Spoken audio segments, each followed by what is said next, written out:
Red breaking చూస్తున్నా. ముంబైలో భారీ వర్షం కురుస్తుంది. ఉరుములు మెరుపులతో ఈదురుగాలులతో వర్షం కురుస్తుంది. ఇక వర్షం కారణంగా నగరంలో ట్రాఫిక్ జామ్ అయింది. ఘట్కోపర్, బాంద్రా కుర్లా, ధారావి ప్రాంతాల్లో బలమైన గాలులు వర్షం కురిశాయి. ఇక ఘట్కోపర్లోని సిద్ధానగర్ జంక్షన్లో 100 అడుగుల బిల్బోర్డ్ కూలి సమీపంలో ఉన్న పెట్రోల్ బంక్పై పడింది. ఇక సహాయక చర్యలు కొనసాగుతున్నాయి. బిల్బోర్డు కింద చిక్కుకున్న వారిని రక్షించేందుకు ఎన్డీఆర్ఎఫ్ రంగంలోకి దిగింది. ఇక ఈ ఘటనలో 9 మంది మృతి చెందగా 67 మంది గాయపడ్డారని తెలుస్తోంది.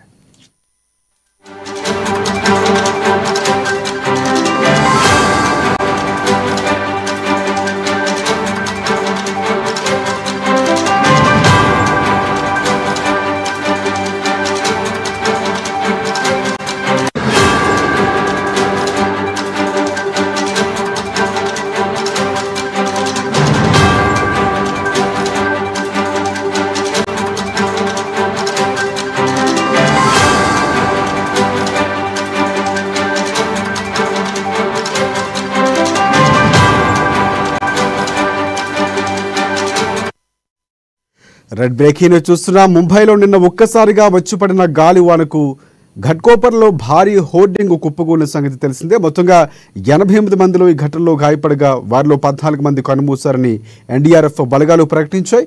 74 మందిని రక్షించామని తెలిపాయి. ఇక ఘటనలో ఈగో మీడియా యజమాని భవేష్ బిందే సహా పలువురుపై కేసులు నమోదు చేసినట్లు ముంబై పోలీసులు తెలిపారు.